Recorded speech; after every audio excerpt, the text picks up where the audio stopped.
Rolling into it. There we go, that's top speed. Oh man, that drivetrain has a mean sound to it. This is what $2,000 in brand new Arrma fifth scale trucks looks like. Isn't this absolutely incredible? I'm so psyched that these trucks are here. I've wanted at least one of them for the longest time, but I've got two here for us to check out. They're the new EXB ready to runs, and these look absolutely amazing, guys. This was supposed to be an unboxing video, but they're just so massive. I decided to rip them out of the box, and what we're gonna do is a first look style of video. So I'm gonna go through each of the trucks with you, show you what they come with, and then I have something special planned for the end of this video, so stick around. So the two trucks share a lot of parts, and for ease of use for myself, we're just gonna go over the Outcast and a lot of those shared features, and then I'm gonna go over the differences between the Outcast and the Creighton a little bit later on. So starting off with the Outcast here, this is their stunt truck, the one where you could just rip on it and do backflips, front flips, all sorts of crazy tricks, wheelies, and it's for those who are really looking for some excitement and that love that throttle control and wheel control so you can manipulate what the truck does.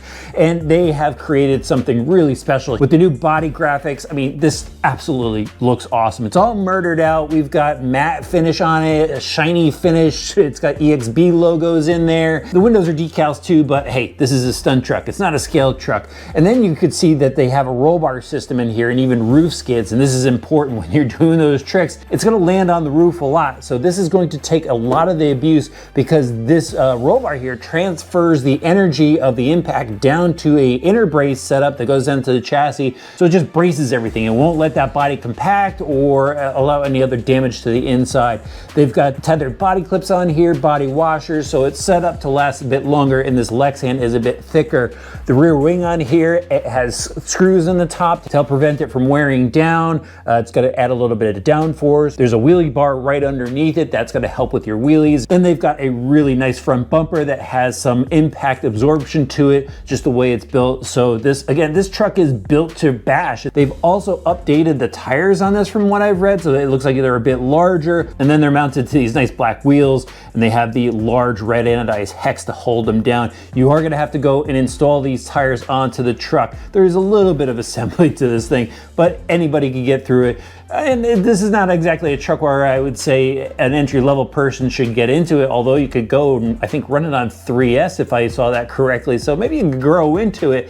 But I would definitely have some sort of RC experience before you get into one of these. Now also in the package, you're gonna find your DX3 radio system. They also give you tools, a wheel nut wrench that's actually machined aluminum. That's very cool that they include that. Some AA batteries and the instruction manual that you should absolutely read. So let me get the body off and we'll see what's inside. So I pulled the body off. Here's the truck, and just look at this thing, guys. They call it the EXB, which stands for Extreme Bash, and it looks the part here. Everything is so solid looking on this truck. So they've got really large bore shocks on this, which is going to take up all the energy when this thing lands from big jumps. 20mm bores, 6mm shafts, and then it's mounted to this really solid looking composite shock tower. Check out the massive arms. I like that they have the rings on the end so the pivot ball doesn't just blow through those things. Massive steering knuckles with an aluminum plate on the top and bottom for the large 7mm turnbuckle links on that. So again, everything is bulked up on this.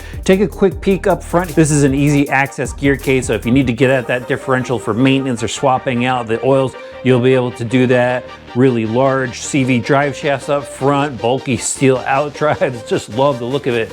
All right, let's move a little bit farther back here, and there's lots of bracing on this. Check out all these red tie rods.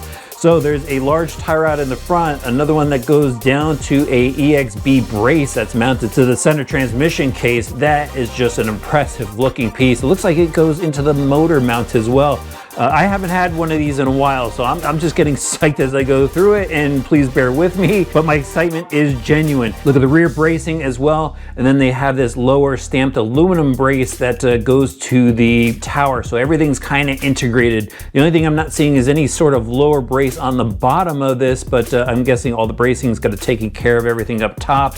Swinging rack steering, and then they've got a heavy duty servo saver built in, even supported up front. 7075 aluminum chassis. They've got nice laser etching throughout just to give this thing an extra cool look, but the 7075 aluminum is a lot better than the 6065 that we see on a lot of other bashers that are out there. So they've bulked this thing up for us. I'm sure guys will still challenge that chassis, try to bend it as they go wild with this thing, but at least, you know, they gave us something really good to start with. And then the battery trays, these are adjustable, which is awesome. So you can go and extend these out if you have a larger capacity pack. They've got the Velcro to secure the pack. And then the suspension out back, the center section is similar to the front. See the angle on the shocks just to help keep this thing planted when it lands. Really heavy duty H-arms in the rear, big outer carriers, CV drive shafts in the rear as well. CV in the center, they've got some massive looking bearings going into that gear case. That's absolutely huge. And then the big turnbuckles in the rear. Just a really impressive looking truck, right? Love the way the suspension feels. It's really firm from the factory. I mean, this thing weighs a lot. So when this thing comes down, especially when you go throw some batteries in there, you're gonna want that firmer suspension setup. And then the differentials actually feel pretty good too. The center transmission has all metal gears on the inside, even the aluminum center diff housing just to keep everything in line because a lot of power is gonna be going through there.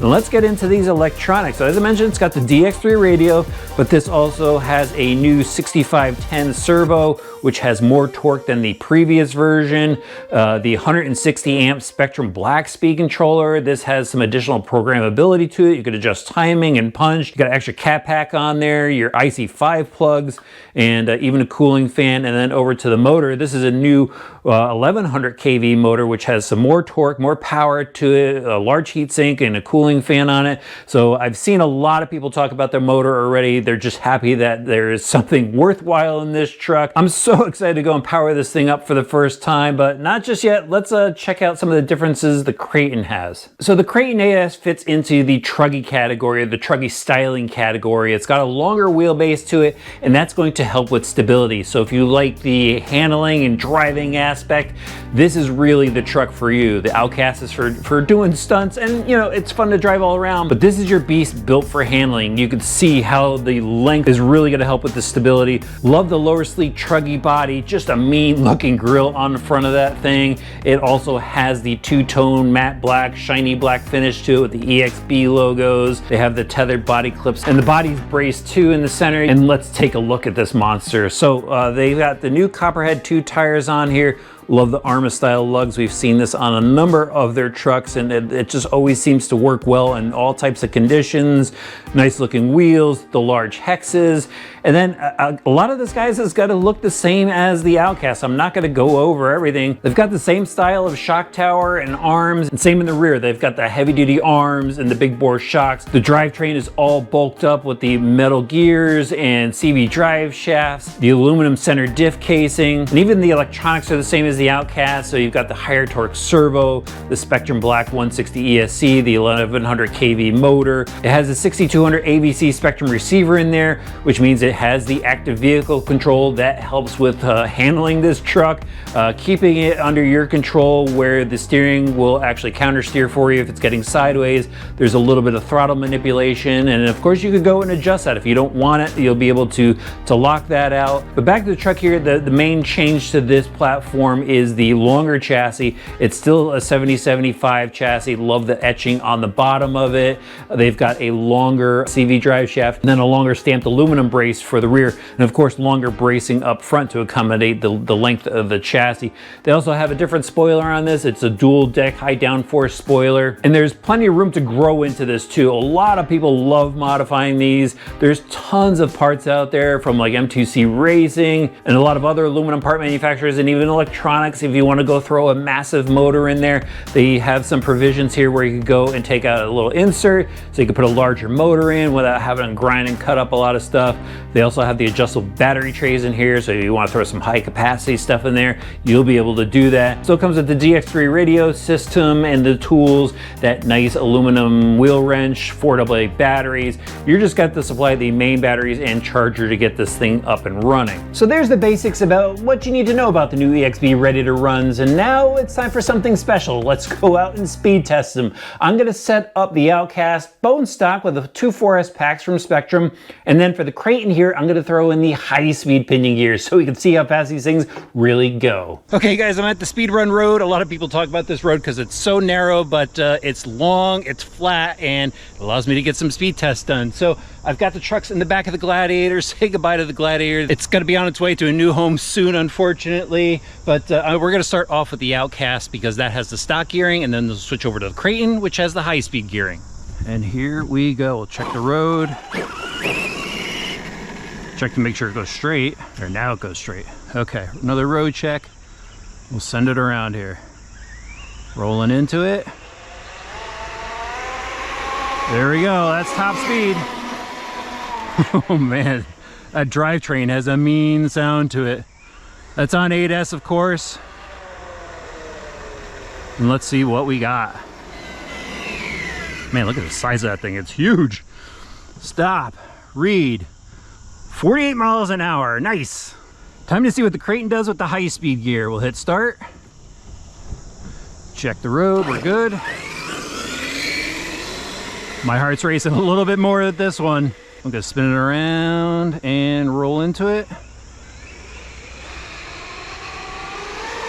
Oh yeah.